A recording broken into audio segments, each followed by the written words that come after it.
Hello, today we will be learning how to graph one of the major conics shapes that we have been learning over the past few weeks.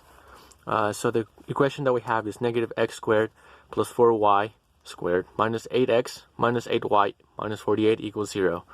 And so our first task is to state the shape, to write which shape it is. And so the way we find that is by looking at the coefficients of x squared and y squared. In this case we have negative 1 and a positive 4. The product of those coefficients will tell us the shape. If it is less than 0, it is a hyperbola. If it is greater than 0, it is a parabola. In this case, the product will be negative 4, which will tell us that it is a hyperbola. So the way that we can state it is by writing that the product of the coefficients of x squared and y squared is less than 0,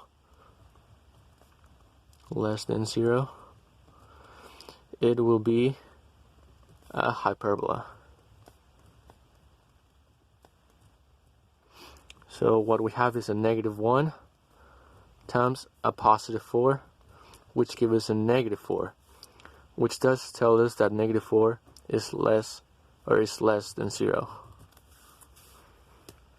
So our next task is to find completing the squared, right? So we want to complete the square, find that vertex form that is easier for us to see and graph instead of this long thing. So the first thing that we will do is rewrite our equations. So negative x squared plus 4y squared minus 8x minus 8y minus 48 equals 0. So you move that 48 out and then rearrange the insides so the x's are together and the y's are together.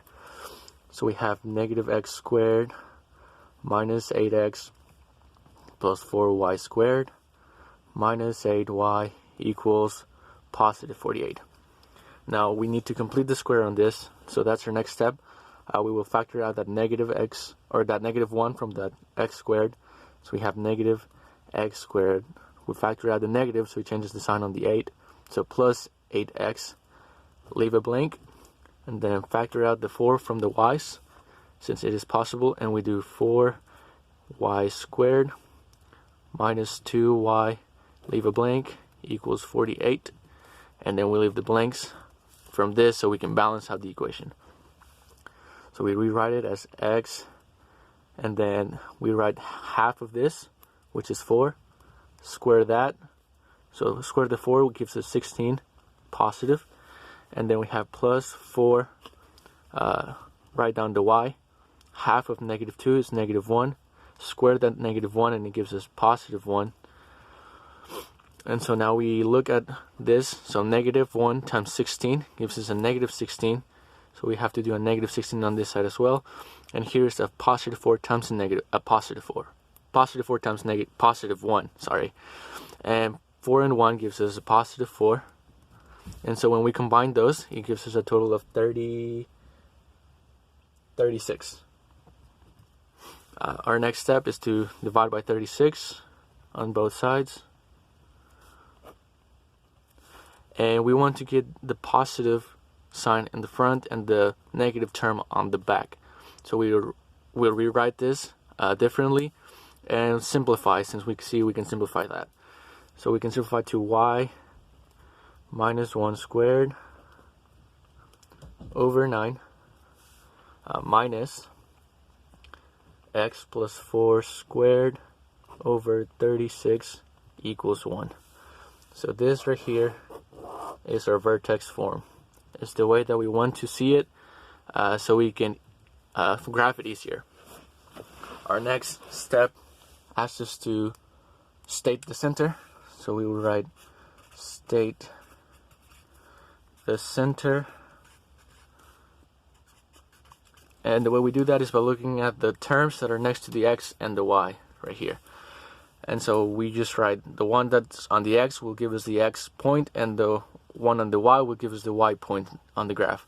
We need to flip the sign since they're inside parentheses, and so the center is at x negative 4, we switch the sign, and here is a -1, so we switch the sign to a +1. So that is our center. Our next step is to find the direction of the parabola. So state the direction of hyperbola, State the direction of hyperbola, write the equation for the transversal axis. So the way that we know which way it will open depends on which term is positive. So in this case, the y is positive, the x is negative. That will tell us that the equation opens vertically. So the direction of the hyperbola is vertical hyperbola. That means it will open up and down. I'll look at this as, if y is positive, it looks kind of like a cursive Y, kind of like that, and you're just looking at this part right here, and this part right here is like if you're cutting that in half. And then also it's asking us for the transversal axis, and so the transversal axis, I'm just going to go split that like that, so that means that we will have some line on the x grid to go up and down. And we can do that by looking at the center and just grabbing that x from there. So transversal axis is found at x equals -4. Our next step is to graph the center, the transversal axis, and the fundamental rectangle. So we have our center at -4, +1. So -4, +1 right here. -4, 1. And then we can find the other vertices that will lie on the perimeter of that fundamental rectangle by looking at the a and b value that we have here. So this is a squared and b squared, correct? So we want to find the value of a and the value of which would just be finding the square root of those terms. So a goes with the x's, so a is 6 and b is 3. A goes like the x's, left and right, and b goes like the y, up and down. So from here, from -4, 1, we're going to go to the right 6. So it goes 1, 2, 3, 4, 5, 6. So it's at right there, +2, 1. And then from there, we're going to go to the left 6. So it will go all the way to -10, 1. -10, 1. And now we're going to go up and down 3. So from 1 we go up 3 to +4. So it will go at -4, 4. Yes, -4, 4, and then down 3, which is 1 minus 3 is -2. So it would go at right here. -4, -2. And now we're going to draw our fundamental rectangle by just drawing lines from here to there, which will basically connect if they were to cross each other, right? So they will keep going, and then we make that turn right there, which is where they meet.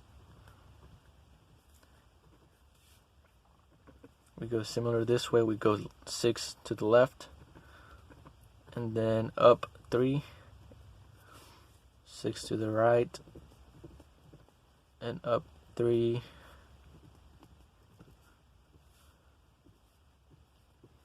and that's how we have our fundamental rectangle. So we have our center right here, our fundamental rectangle, and now all we need is a transversal axis. The transversal axis is just a point on the, or a line on the graph. If it's x -4, that means it's just going to go up and down. So it will go like this.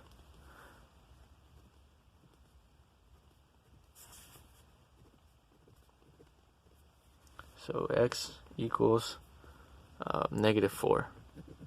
Might be a little hard to see, so I'll just write it in a black ink. So it's -4. And now our next step is to state the two vertices of the hyperbola that we will use.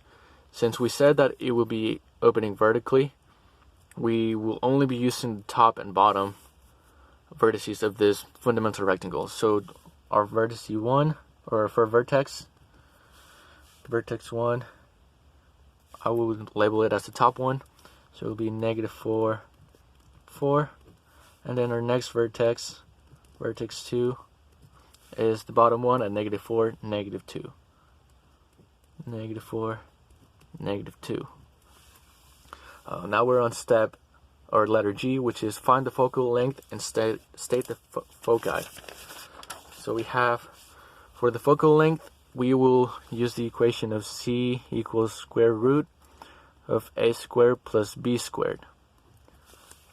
Well, going back to this graph, we said that this is, or this equation, we said that this right here, this 36 is A squared, and B is 9, or 9, right, just 9. When we add them up, we get C equals square root of 45, which we can simplify by doing 9 times 5. 9 is a perfect square, or a perfect root, and it gives us 3 root 5 as the final simplified answer. And so to find the foci, we look at this. We have our center, and we're going to go up 3 root 5 from the center, and 3 root 5 down from the center. And that would approximately be, well, we can just write it as the focus 1 will be, if we're staying on the same x, we're just going up and down, it will be -4, comma 1, and we can go up and down, so it'll be a plus and a minus.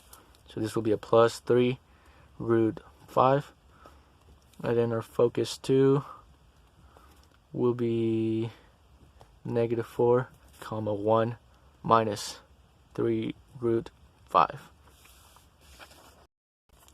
Our next step is to find the equations for the asymptotes, and we find that by using the y equals mx plus b formula.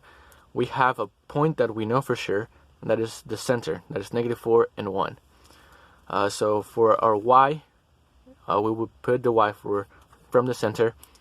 The slope would be 3 over 6, which is the b over a.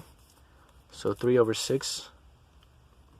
And then the x, so y equals mx, the x is the -4, plus b. B is our unknown.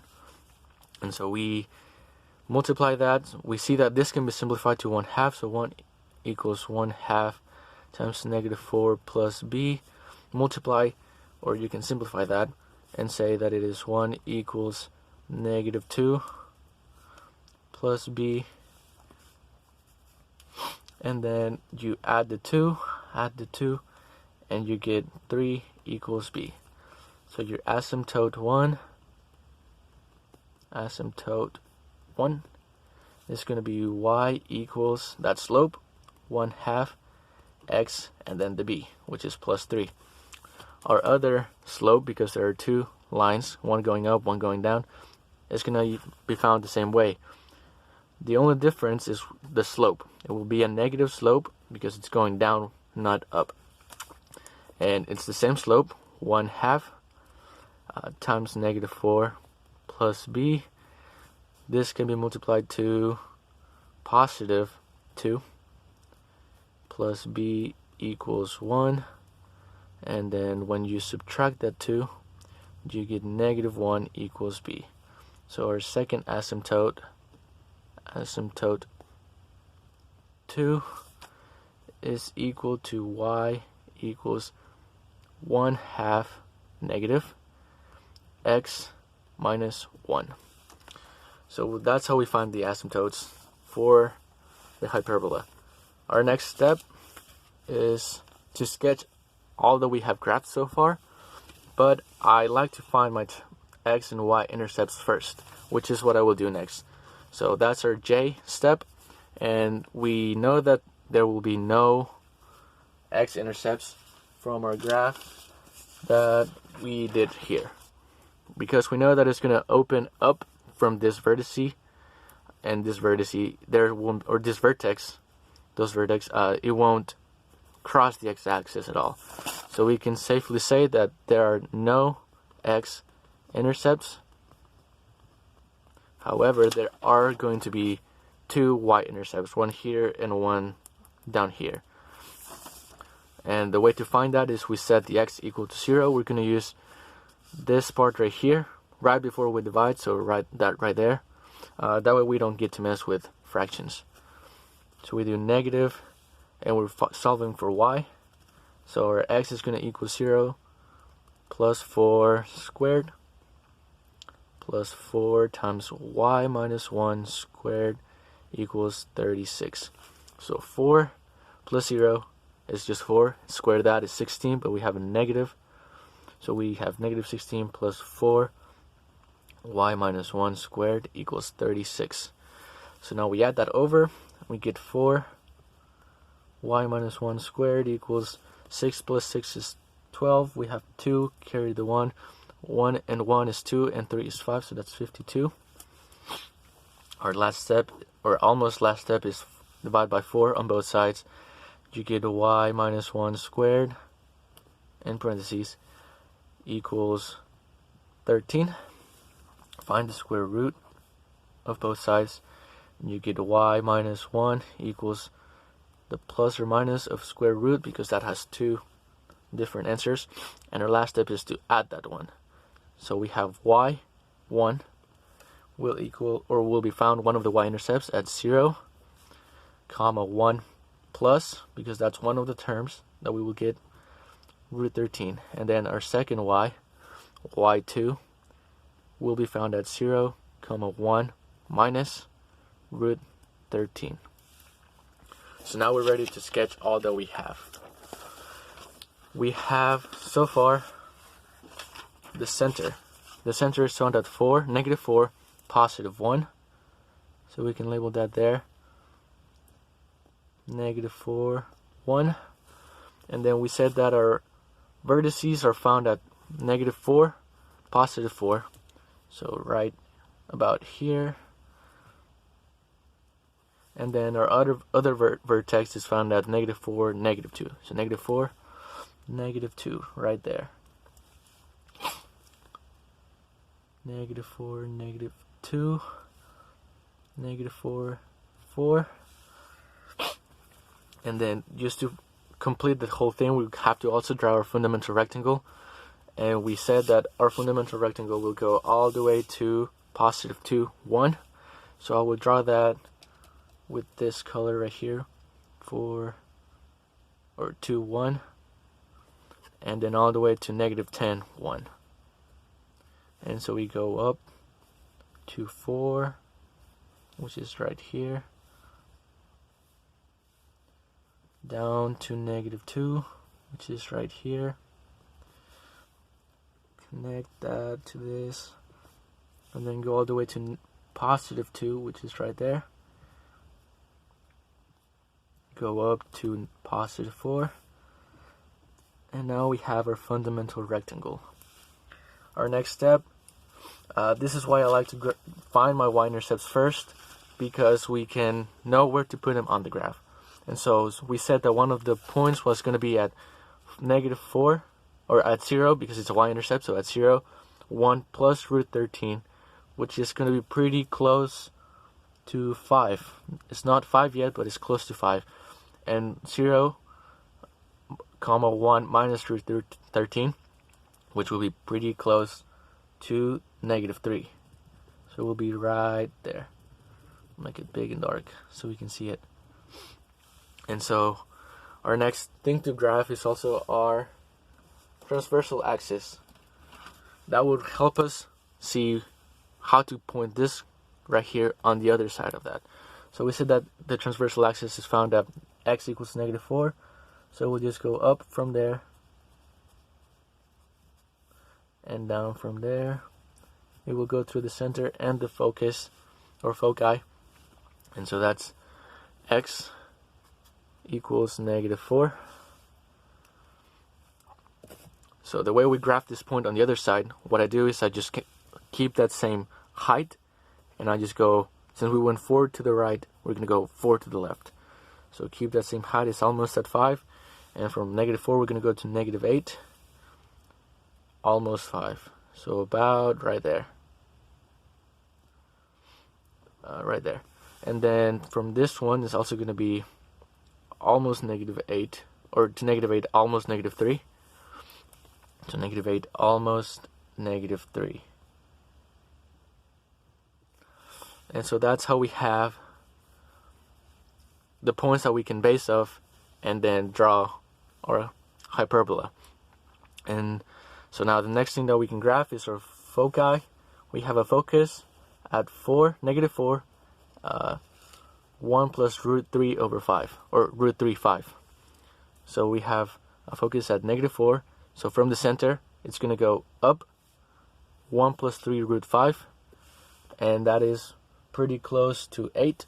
So here's 8. It would go right there. So negative 4, 1 plus 3 root 5.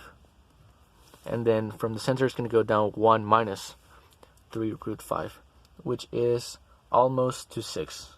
So from right here, that is negative 4, 1 minus 3 root 5. So those are our foci right here. So we know that it's not going to touch when we draw it, but that's where everything is going to reflect from the center and show that it is a hyperbola. Our next thing that we can graph is our asymptotes. We said that one of our asymptotes is y equals 1/2 x plus 3. So I'll grab another color. And we said that plus 3, so it'll be plus 3. Right here is going to be a point, and it's going to go up 1, or yes, up 1, right 2. So we'll just keep going like that, and then keep going down.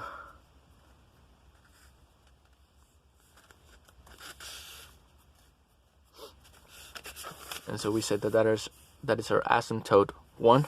So we will just label it, the whole thing, y equals 1/2 x plus 3. And then our other asymptote is at negative 1/2 x minus 1. So at minus 1, we have a point, and now we go like downwards, towards, like going down the stairs, which will be something like that.